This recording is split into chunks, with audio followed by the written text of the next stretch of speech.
Hi viewers, எல்லோரும் எப்படி இருக்கீங்க? ஸோ இன்றைக்கி நம்ம வந்துட்டு என்ன பார்க்க போகிறோம் அப்படின்னாக்கா, ப்ளவுஸுக்கு பேக்கில் வந்து பார்த்திங்கன்னா 2 keyhole boat neck with 2 keyhole வச்சு நம்ம வந்து ஒரு டிசைன் பண்ண போகிறோம். ஸோ அதுக்கு எப்படி பேட்டர்ன் ரெடி பண்ணுறதுன்னு சொல்லிட்டு பார்க்கலாம்.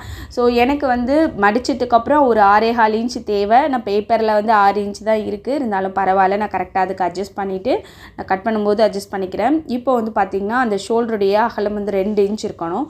அது மட்டும் நான் மார்க் பண்ணியிருக்கேன். அதுக்கப்புறம் இருக்கக்கூடிய எல்லா அளவுமே வந்து பார்த்திங்கனாக்கா உங்களுக்கு கழுத்துடைய அகலமாக எடுத்துக்கிறேன்.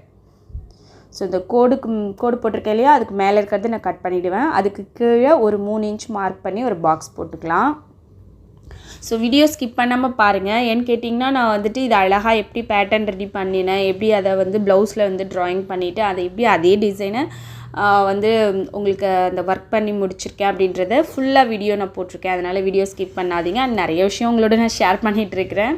அண்ட் வந்து பார்த்திங்கனாக்கா இந்த மாதிரி வரைஞ்சதுக்கப்புறம் இந்த கோட்லேருந்து கீழே ஒரு 13 இன்ச், ஏன்னா ப்ளவுஸுடைய ஹைட்டே வந்து பார்த்திங்கன்னா உங்களுக்கு ஒரு 12 தான் வந்திருக்கு. ஸோ நான் வந்து ஒரு 13 இன்ச்சில் ஒரு மார்க் பண்ணியிருக்கேன். ஸோ அதுக்கு கீழே ஒரு இன்ச்சு 1.5 இன்ச் அந்தளவுக்கு தையலுக்கு மார்க் பண்ணிக்கலாம். ஸோ நீங்கள் வந்து பெருசாக ஒரு நியூஸ் பேப்பரில் நீங்கள் பெருசாக ஃபுல் ப்ளவுஸுடைய பேக் டிசைனையுமே கட் பண்ணி அழகாக எடுத்துக்கலாம். நான் எனக்கு சென்டர் போர்ஷன் மட்டும் இருந்தால் போதும். ஸோ கீழே ப்ளவுஸுடைய ஹைட் இருக்கு இல்லைங்களா, அது கீழே 1 இன்ச்சும், மேலே அந்த ரவுண்ட் வரைஞ்சிருக்கோம் இல்லைங்களா, அந்த ரவுண்டுக்கு கீழே 1 இன்ச்சும். ஸோ இப்போ இந்த 2 மார்க்குக்கும் நடுவில் கரெக்டாக இன்ச் டேப் நான் வைக்கிற மாதிரி வைங்க. 8 இன்ச் வருது. ஜஸ்ட் அதை நீங்கள் 2ஆக மடிச்சிங்கன்னா இந்த ப்ளவுஸுடைய சென்டர், அந்த கீஹோலுக்கு கொடுக்கக்கூடிய சென்டர் கிடச்சிரும். இப்போ அந்த சென்டர்லேருந்து மேலே மார்க் பண்ணியிருக்கிறதுலேருந்து இந்த சென்டர் வரைக்கும் இன்ச் டேப் வச்சா ஒரு 4 இன்ச் வருது. இது அப்படியே மடிச்சிங்கன்னா ஒரு சென்டர் கிடைக்கும். ஸோ இதில் ஒரு சென்டர் மார்க் எடுத்துக்கோங்க. ஸோ நான் இப்படி தான் பண்ணிகிட்ருக்கேன். வேறு பெஸ்ட்டான ஐடியா இல்லை, பெஸ்ட்டான ஒரு மெத்தட் நீங்கள் ஃபாலோ பண்ணுறீங்கன்னா கண்டிப்பாக என்னோட ஷேர் பண்ணுங்கள். ஸோ நீங்கள் ஃபஸ்ட் வந்து ஒரு பேட்டர்ன் போடுறீங்கன்னா கரெக்டாக ஒவ்வொரு இன்ச்சையும் இல்லை ஒவ்வொரு சென்டிமீட்டர் ஒவ்வொரு பாயிண்ட்டையும் நோட் பண்ணி கரெக்டாக வரைங்க. ஏன்னா அப்போ தான் வந்து உங்களுக்கு அந்த முடிச்சதுக்கப்புறம் அதோடைய அவுட்ஃபிட் அந்த லுக் வந்து சூப்பராக இருக்கும். நான் வந்து கீஹோல் மாதிரியான டிசைன் வரைகிறேன். இதில் நீங்கள் வாட்டர் ட்ராப் ஷேப் வரைஞ்சிக்கலாம். அப்படி இல்லைன்னா வந்து ஒரு ட்ரையாங்கிள் ஷேப் மாதிரி, ஒரு டைமண்ட் ஷேப் மாதிரி க்யூட்டாக எப்படி உங்களுக்கு பிடிச்சிருக்கோ அந்த மாதிரி நீங்கள் வரைஞ்சிக்கலாம். ஸோ இந்த மாதிரி அழகாக வரைஞ்சதுக்கப்புறம் நம்ம வந்துட்டு இதுதான் கட் பண்ணக்கூடிய ஒரு பிளேஸு. ஸோ இதுக்கப்புறம் தான் நம்ம ஒரு 1/4 இன்ச்சு, அதாவது இப்போ தையலுக்காக ஒரு மார்க்குன்னு சொல்லுவோம் இல்லைங்களா, இதுக்கப்புறம் தச்சு முடிச்சதுக்கப்புறம் இருக்கக்கூடிய அளவு, இல்லைன்னா தையலுக்கு அப்புறம் இருக்கக்கூடிய அளவு அப்படிங்கிறது தான் ஒரு 1/4 இன்ச் விட்டு ஜஸ்ட் ஒரு லைட்டாக ஒரு ட்ரேஸ் பண்ணி காட்டுறேன் பாருங்கள். இந்த மார்க்லேருந்து தான் நம்ம வந்துட்டு ஒர்க் பண்ண போகிறோம். ஆனால் இப்போ நான் வரைஞ்சிருக்கிறத கட் பண்ண போகிறேன். ஸோ வந்து பார்த்திங்கனாக்கா உங்களுக்கு வந்து நீங்கள் வந்து ஒரு நியூஸ் பேப்பரில் ஃபுல்லாக வரைஞ்சிக்கோங்க. அண்ட் அதுக்கப்புறம் இந்த டிசைனுக்கு அப்புறம் நான் ஒர்க்கில் வந்து இந்த ஃப்ளவரோ இல்லை கொடியோ அந்த மாதிரி இல்லை, ஒரு நார்மல் ஒரு பேட்டர்ன் ஒரு ஸ்டோன் வச்சு தான் நான் ஒர்க் பண்ண போகிறேன். ஸோ இந்த மாதிரி அழகாக நீங்கள் வந்துட்டு அதை கட் பண்ணி எடுத்துக்கோங்க. ஸோ நீங்கள் என்ன வரைஞ்சிருக்கீங்களோ அதை அழகாக கட் பண்ணிவிடுங்க.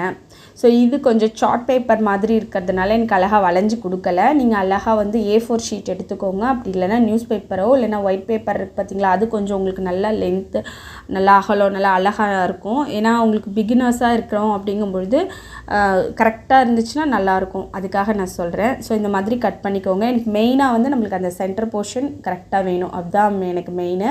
ஸோ அதுக்கேற்ற மாதிரி நான் வந்து கட் பண்ணியிருக்கேன் பாருங்கள், ரெடி பண்ணிட்டேன். இப்போ வந்து நான் ஆரி இது வந்து ப்ளவுஸ் வந்து ஃப்ரேம் பண்ணி ரெடியாக வச்சுருக்கேன். மெயினாக இதுக்கு வந்து அந்த சென்டர் கோடு கரெக்டாக முக்கியம். ஏன்னா அதை வந்து ஹைலைட்டாக போட்டுக்கோங்க. அண்ட் அதே மாதிரி ஃப்ரேம் பண்ணும்பொழுது ஒரு பக்கத்துக்கு ஒரு பக்கம் கோணல் ஆகாமல் ஃப்ரேம் பண்ணி வச்சுக்கோங்க. மேலே ப்ளவுஸுடைய ஹைட்டுக்கும் அந்த சென்டருக்கும் ஒரு கோடு போட்டுக்கோங்க. அந்த சென்டரை மேட்ச் பண்ணுற மாதிரி இந்த பேட்டர்ன் நீங்கள் வைக்கணும். ஏன்னா வைக்கும் பொழுதே உங்களுக்கே தெரியும் கண்டிப்பாக அந்த கீஹோல் கொஞ்சம் கோணல் ஆகுதா இல்லை நேராகுதா அப்படின்றது எல்லாமே உங்களுக்கு தெரியும். ஸோ இது மாதிரி கோடு போட்டதுக்கப்புறம் நீங்கள் அழகாக அந்த டிசைனை நீங்கள் கட் பண்ணி வச்சுருக்கக்கூடிய அந்த பேட்டர்னை அப்படியே வச்சு ட்ரேஸ் பண்ணுங்கள். அண்ட் நான் மார்க்கிங் சாக் தான் யூஸ் பண்ணுறேன். எனக்கு பெருசாக அதில் ஒரு டிஸ்டர்பும் ஆகலை. அழகாக நல்லா ஹைலைட்டாக ட்ரேஸ் பண்ணிவிட்டு அதிலிருந்து ஒரு 1/4 இன்ச் விட்டு ஒரு மார்க் கொடுத்துருக்கேன். ஏன்னா இந்த மார்க்கில் தான் ஒர்க் பண்ண போகிறோம். ஃபஸ்ட்டு வந்து இதில் ஒரு பிகினர்ஸ் என்ன பண்ணுறாங்கன்னா, ஃபஸ்ட்டு நம்ம ஒரு மார்க் கொடுத்துருக்கோம் இல்லைங்களா, அதிலிருந்தே ஸ்டார்ட் பண்ணிடுறாங்க. அப்போ வந்து 1/4 இன்ச் குறைஞ்சிரும், ப்ளவுஸுடைய அளவு லைட்டாக மாறிடும். எப்போவுமே கட் பண்ணுற அளவுலேருந்து ஒரு 1/4 இன்ச்சில் ஒரு மார்க் கொடுத்துட்டு அதில் தான் நம்ம ஒர்க் பண்ண போகிறோம். ஏன்னா தச்சு முடிச்சதுக்கப்புறம் இருக்கிற ஒரு அளவு அப்படின்னு சொல்லுவோம் இல்லைங்களா. ஸோ அந்த அளவில் இருந்து தான் நம்ம வந்துட்டு ஒர்க் பண்ண போகிறோம். ஸோ நான் வந்து இதில் வந்துட்டு செயின் ஸ்டிச் தான் ஒர்க் பண்ணியிருக்கேன். பாருங்கள், ஒரு 3 லைன் செயின் போட்டுட்ருக்கேன் ஒரு ஆரஞ்சு கலரில். ஏன்னா சாரியில் வந்து பார்த்திங்கன்னா ஆரஞ்சு கலரில் த்ரெட் வருது. ஸோ அதனால் அந்த ஆரஞ்சு கலர் வந்து ப்ளவுஸ்க்கு கொடுக்கணும் அப்படின்னு சொல்லியிருக்காங்க.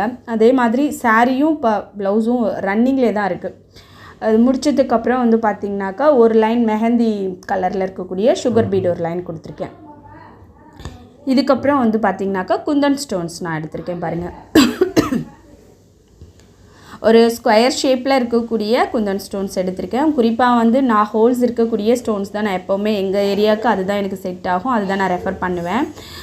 ஏன்னா எப்படி தான் பார்த்தாலும் ப்ளவுஸை வந்து நினச்சிடுறாங்க, அவன் கீழே கொட்டிடுது. அப்படியே எடுத்துகிட்டு வந்து என்கிட்டயே கொடுத்துட்டு, அக்கா நீங்கள் செஞ்சு கொடுத்தது பாருங்கள் கொட்டிடுச்சு, நீங்கள் ரெடி பண்ணி கொடுங்கன்னு சொல்லிவிட்டு எனக்கு வந்திருக்கு அந்த அனுபவம் இருக்குது. அதனால் எங்கள் ஏரியாவுக்கு ஏற்ற மாதிரி நான் ஸ்டோன் செலக்ட் பண்ணுறேன். குறிப்பாக ஹோல்ஸ் எடுத்து அதை தைக்கிற மாதிரியான ஸ்டோன்ஸ் தான் செலக்ட் பண்ணுறேன். ஆனால் ஹோல்ஸ் இல்லாத ஸ்டோன்ஸ் வந்து பார்க்கும்போது இன்னும் கொஞ்சம் ஹைலைட்டாக இருக்குது. அண்ட் அதே மாதிரி வந்து பார்த்திங்கன்னா ஷைனிங்காக ரிச் லுக்காக இருக்குது.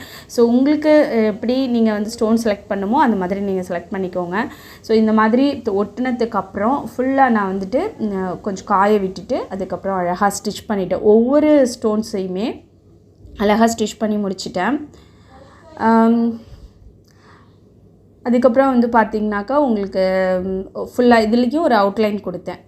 ரொம்ப நல்லா இருந்துச்சு அண்ட் ரொம்ப க்யூட்டாக இருந்தது அண்ட் ரொம்ப ஹாப்பியாகவும் இருக்குது. பாருங்கள், என்னுடைய பொண்ணு வந்துட்டு கட்டுரை போட்டியில் வின் பண்ணிட்டு வந்திருக்காங்க. எனவே ஹாப்பி. அவங்களுக்கு ஏதாவது செலிப்ரேட் பண்ணணும்.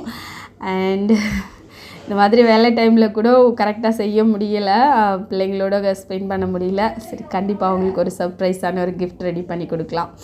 அண்ட் இதுக்கப்புறம் வந்து பார்த்திங்கனாக்கா அந்த ஸ்கொயர் ஷேப்பில் இருக்கக்கூடிய அந்த ஸ்டோன்ஸ் இருக்கு இல்லைங்களா, அந்த ஸ்டோனை சுற்றி ஒரு லைன் சுகர் பீட் கொடுக்க போகிறோம். ஸோ இந்த சுகர் பீட் வந்தோடைய கலர் வந்து பார்த்திங்கனாக்கா நல்லா பிரைட் கோல்டு கலர் கொடுத்துட்ருக்கேன். இப்போ ஜிக்ஸாக் மாதிரி கொடுத்துக்கலாம் அழகாக. இப்போ நான் எப்படி கொடுக்குறேனோ ஜிக்ஸாக் மாதிரி கண்டினியூவாக கொடுங்க. ஏன்னா ஒவ்வொரு ஸ்கொயருக்கும் நீங்கள் அவுட்லைன் கொடுத்தீங்கன்னா ஏதோ தனித்தனியாக லாக் பண்ணுற மாதிரி இருக்கும். இந்த மாதிரி நீங்கள் கொடுக்குறீங்கன்னா அழகாக ஜிக்ஸாக் மாதிரி கண்டினியூவாக இருக்கும் அண்ட் ஃபாஸ்ட்டாக முடிச்சிடலாம். அதே மாதிரி கார்னர் வந்து ரொம்ப கரெக்டாக பண்ணுங்கள். கார்னர் கிட்ட ஒரு குட்டி செயின், ஒரு குட்டி லாக் போட்டு அந்த ஷார்ப் எட்ஜை கரெக்டாக கொடுங்க. அண்ட் ஷார்ப் எட்ஜஸ் எப்படி கொடுக்கணும் அப்படின்றதையும் நான் வீடியோவில் போட்டிருக்கேன். அண்ட் தேவைப்படுதுன்னா நீங்கள் செக் பண்ணி பாருங்கள். ஸோ இந்த மாதிரி ஃபுல்லாக முடிச்சதுக்கப்புறம் இந்த நடுவில் கொஞ்சம் கேப் இருக்குது இல்லைங்களா, அதில் வந்துட்டு ஒரு அந்த ஆரஞ்சு கலரை ஹைலைட் பண்ணுற மாதிரி ஃப்ரெஞ்ச் நாட் நார்மலாக போட்டுட்டேன். பார்த்திங்கனாக்கா ஒரு 8 நூல் எடுத்து அழகாக மடித்தோம்னா 16 12 கிட்ட அந்தளவுக்கு நல்லா மொத்தமாக போட்டிங்கன்னா ஃப்ரெஞ்ச் நாட் ஹைலைட்டாக இருக்கும். அண்டு அந்த 2 ஸ்கொயருக்கும் நடுவில் ஒரு வி ஷேப் இருக்குது இல்லைங்களா, ஸோ அந்த கேப்பில் ஒரு கட் பீட் ஒரு சீக்வன்ஸ் வச்சு அந்த சீக்வன்ஸ் மேலே ஃப்ரெஞ்ச் நாட் கொடுக்குற மாதிரி ஒரு டிசைன்.